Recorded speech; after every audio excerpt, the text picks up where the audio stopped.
Nah, oke, kita akan belajar teori graf dari kelompok 8. Kegiatan belajar 2. Nggak tahu ini apa. Oke, kita langsung aja ke teoremanya. Jadi di sini ada teorema 1. Nah, jika graf G adalah graf sederhana yang derajat maksimum simpulnya adalah M, maka bilangan kromatik Chi dari G adalah, nah jadi bilangan kromatiknya pasti lebih besar atau sama dengan M dan lebih kecil dari atau sama dengan M plus 1. Terus ini teorema kedua, ini ada contohnya. Jadi di sini minimalnya itu adalah M ya, derajat maksimumnya kita lihat. Nah, ini udah masuk logika. Dan yang rada tricky ini yang sebelah kanan. Jadi dibuktikan kan ini kayak oke, harusnya minimalnya 4 kan, tapi ternyata dia masih ada yang tumpang tindih gitu, masih belum bisa. Nah, ternyata dengan menambahkan satu warna aja cukup untuk mewarnai sisi dari graf ini gitu. Jadi di sini bilangan kromatiknya adalah 5. Nah, teorema 2 untuk graf lengkap Kn, complete graph ini tuh mempunyai sifat khusus mengenai bilangan kromatiknya. Jadi, jika n-nya itu adalah ganjil dan n-nya lebih dari 1, maka bilangan kromatiknya adalah n. Dan jika n-nya adalah genap, maka bilangan kromatiknya adalah n-1. Nah, terkadang kita itu lupa ganjil atau genap sih yang dikurangi 1. Kita bikin aja nih K2.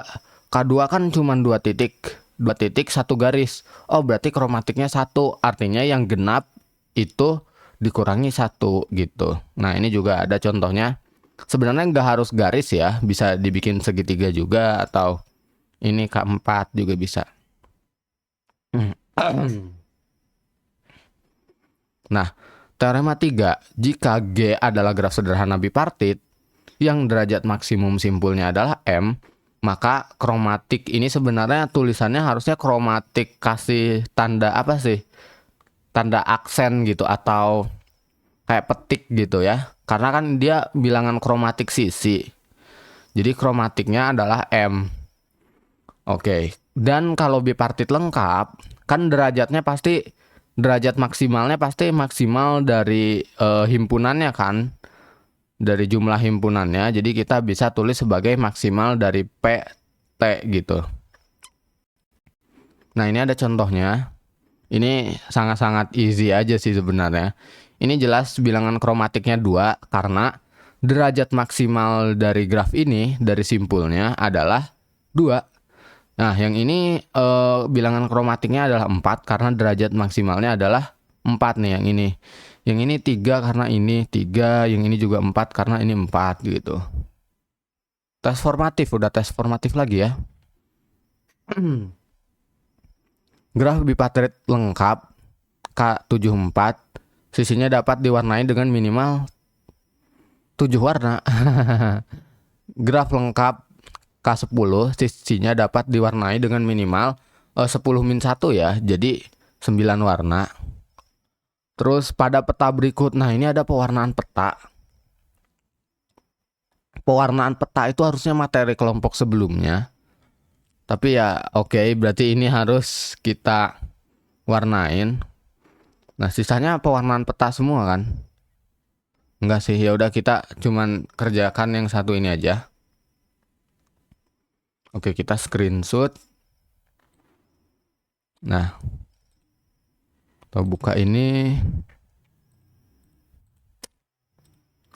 Kita Ctrl V. Nah, di sini kita cari derajat yang paling besar.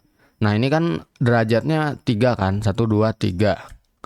Nah, sementara yang D itu 1, 2, 3, 4. Berarti kita warnain yang D dulu. Katakanlah saya ingin warnain biru gitu. Nah, berarti gak ada yang boleh warna biru kan? Nah, ini 4. Terusnya kita cari yang derajatnya lebih banyak kedua. Nah, ini F kan 3 ya. B juga 3. Berarti saya warnain B dulu deh. B saya warnain dengan merah. Nah, berarti E itu bisa warna merah. Kemudian ini batasan dengan C enggak sih? Enggak ya, karena cuman titik berarti enggak berbatasan berarti. Oh ya, karena ini udah dikasih warna merah berarti ini nggak bisa. Oke. Nah, sekarang kita lanjut ke C. C saya ingin kasih warna magenta. F berarti bisa magenta ya. Nah, kemudian ini satu lagi. Saya ingin kasih warna apa ini? Warna krem atau kuning ya. Berarti totalnya ada berapa warna? 1, 2, 3, 4. 4 warna ya?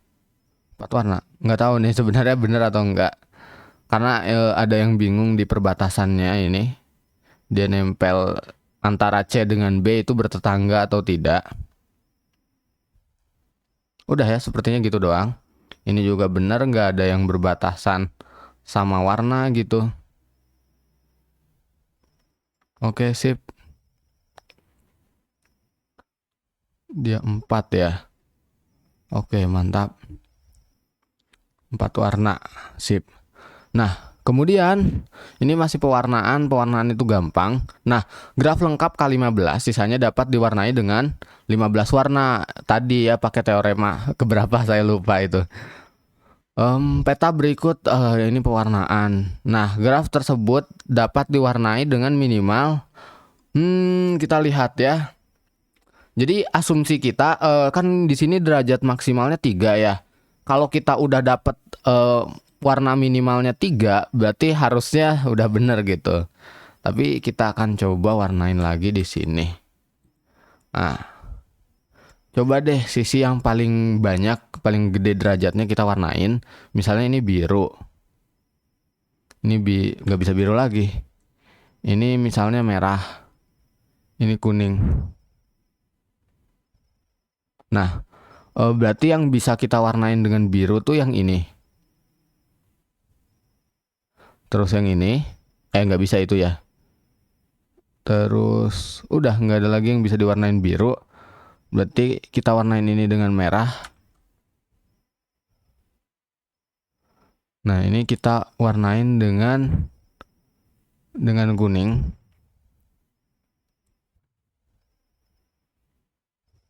Nah, terus berarti ini diwarnain dengan merah. Terus apa lagi? Ini ya. Ini kan udah ketempel sama biru, merah sama ini berarti kita kasih warna baru yaitu hijau. Nah, ini juga hijau. Oke, berarti ada 4 warna yang digunakan ya. Hijau, biru, kuning, merah. 4 warna. K+1 ya. M+1 maksudnya. Berarti ini harusnya 4 warna. Oke. Nah, terus sisi dalam graf berikut dapat diwarnai dengan minimal berapa warna. Nah, ini juga tricky. Nggak tahu sih sebenarnya. Ini sekedar coba-coba aja sih. Aku sebenarnya mau minta kunci jawabannya juga nanti. Semoga aja ini benar tapi. Nah, oke kita warnain dulu sisi yang nempel ke simpul derajat paling besar. Jadi seperti ini. Kan harus beda-beda ya warnanya. Oh ini. Ini biru deh, biru ini atau biru muda deh. Biru muda. Dan juga ini kuning. Nah, ini merah bisa ditaruh sini. Ini juga bisa ditaruh merah di sini. Nggak bisa. Biru deh. Biru di sini. Terus apalagi ungu ya. Ungu bisa ditaruh di sini atau magenta. Ungu bisa ditaruh sini. Terus hijau bisa ditaruh sini. Terus apalagi? Ini bisa pakai warna kuning. Atau hijau nggak bisa hijau mah. Kuning paling. Nah, jadi ada berapa warna ini? Biru, hijau, pink atau magenta itu tuh. Biru, hijau, pink, kuning, sama merah. Berarti 5 ya. Benarkah ini 5? Biru, hijau, pink. Biru, hijau, pink, merah, kuning. Iya berarti 5 ya. Oke berarti ini 5 warna. Jawabannya yang B. Selesai.